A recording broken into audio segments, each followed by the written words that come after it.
There is no peace without women.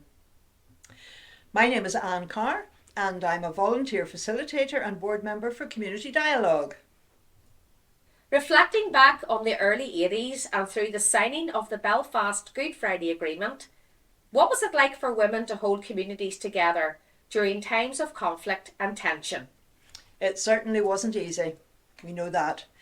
1969 for me was the beginning of something that I never expected in my life.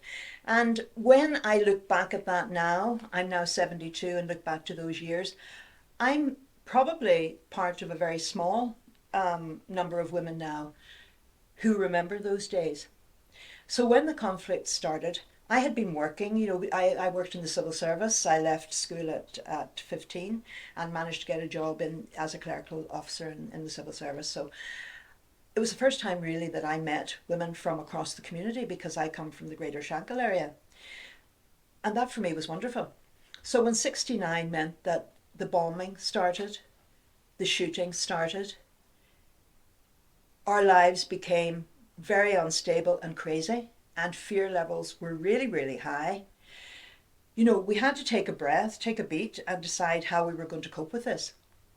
So, for me, it became a time of finding coping strategies, and that's what women did. And that's what women in communities did.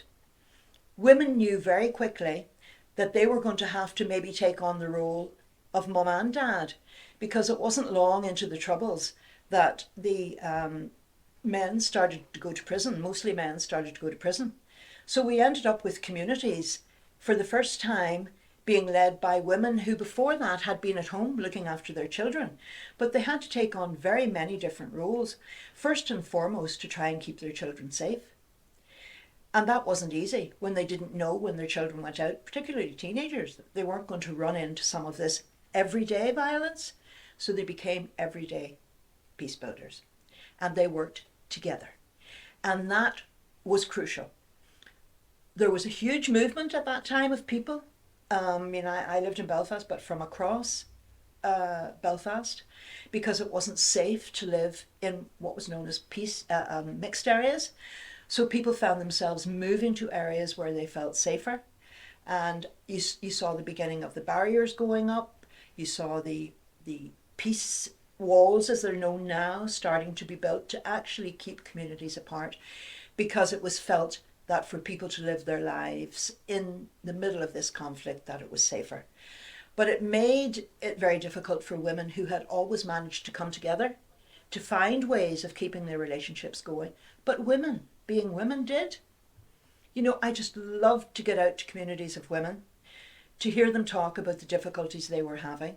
And when we managed to bring them together, and we did through the organisation Women Together that I worked for, and the Women's Information Group, when I look back to those days, to make sure that women could come together when it was so difficult to do so, and to learn from one another about how best to keep themselves safe, their families safe, to keep communities actually functioning, meant that they had to learn new skills. They had to have information. They had to know what was going on outside their community as well as inside, because of the barriers and the fact that they couldn't actually, for many of them, look across the wall. Sometimes their own community became a very unsafe space, and they felt that, those that lived across the wall were going to attack them in some way. But by keeping the communications open across those divides, and by even using systems like the telephone systems that eventually came into place so that we could talk to one another across the divides, and women were crucial to those systems, it meant that you could keep the levels of fear low within your community and stop panic that could happen very, very easily and quickly. So providing those opportunities for women, as difficult as it was important. And even for the women who took part in our conversations that we organised at that time, and travelled across, sometimes in buses and across community divisions that were difficult to manoeuvre. We did it, and we created safe enough spaces for women to actually sit down together, talk to one another, hear one another, learn from one another, get information from all sorts of sources, which helped us understand what actually was going on in the bigger picture, because our pictures sometimes became very small.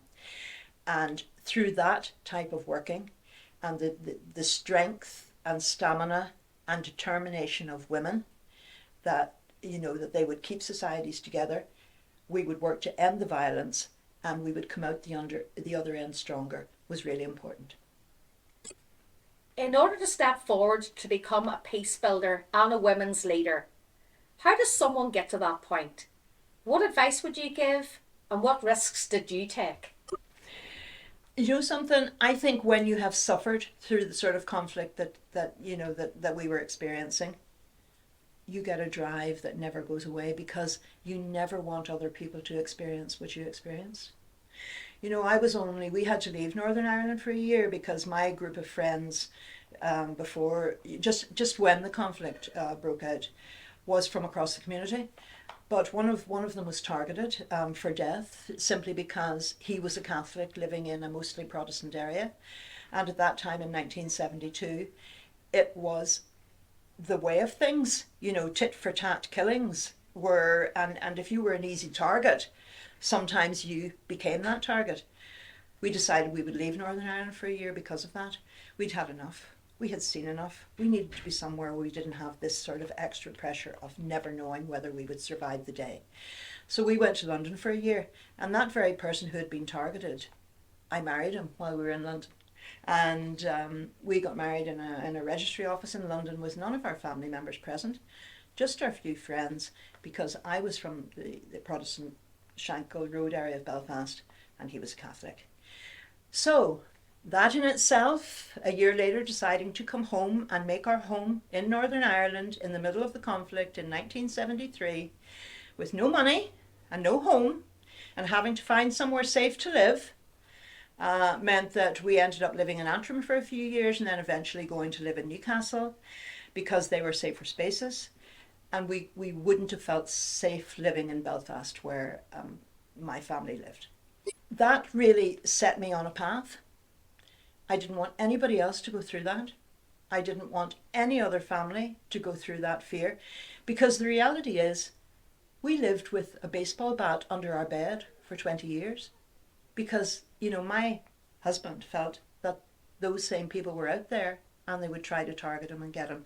That's the trauma of the conflict. That's what lives on today.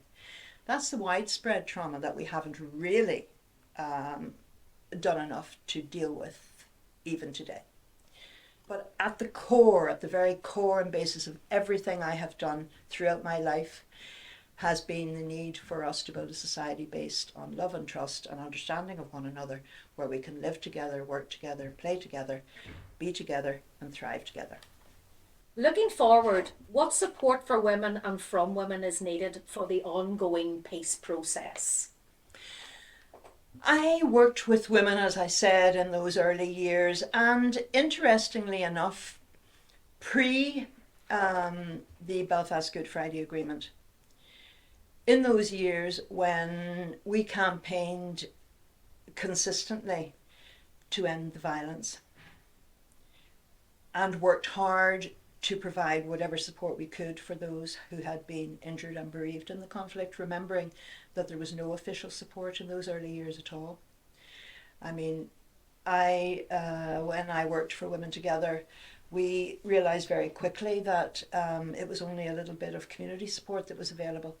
So we managed to get a working group together to look at what was available. We did a mapping exercise in those early years, finding that it was really only community support. We then worked with Marion Gibson of Victim Support, who was the chair of Victim Support then. And through that process, and her having contacts at more official levels, came the Bloomfield process, and from the Bloomfield process came the understanding of the great need that was out there. And then eventually we got the Victims Commissioner. Actually, we started off with 4, but now 1 Victims Commissioner. But we started, I think, an understanding that there was an official process needed, that people needed much more support than was available to them. And I'm very proud of the fact that we worked in those early years to, in many, in some ways make that happen. So women were crucial to the ending of the violence, the peace talks that then came about for 2 years, and in ensuring that the Belfast Good Friday Agreement happened. Without women, I honestly believe it wouldn't have happened, because women were organized very quickly. And I'm going to talk about the Women's Coalition here because I got involved with the Women's Coalition, but there were women in other political parties as well. But when we managed to get the ceasefires, and that in itself was years and years and years of campaigning, but when they happened, for me, it was, the beginning. We can actually move forward. And then when the government announced that they were going to have peace talks, and that they had decided to create what was known as a list system to make sure that 10 groupings were around the table, and that was to make sure that the widest possible group of people from across the community were there at the peace talks. Women saw an opportunity because they knew that they had to be at that peace talks table. There's no point, and I had worked with women for many years, saying to them, it's great that we do what we do in the community, but really we need to be at the decision-making tables too. And the only way we're going to do that is if we actually find within us our leadership qualities, which we all have. I mean, I left school at 15, as I said. I mean, my community work was my route to becoming a leader and deciding that I could take responsibilities that I never thought I would be able to take. So the mobilization of women to ensure that there were 2 women at the peace talks was really, really important. And, sometimes we think that the Women's Coalition was more a middle class grouping, but it was the women in ordinary communities that actually came together, and when they understood the importance of having two women at the peace talks, then they, mobilized and made sure that we got enough votes to be one of those 10 groupings and be at the table. So it was really, really important for women to be there. That was understood. And that was only the beginning, because once we got women to the talks table, it was really important that then those women that were there were engaging with the very extensive women's networks that were out within communities at that time. And it wasn't only Belfast, it was right across.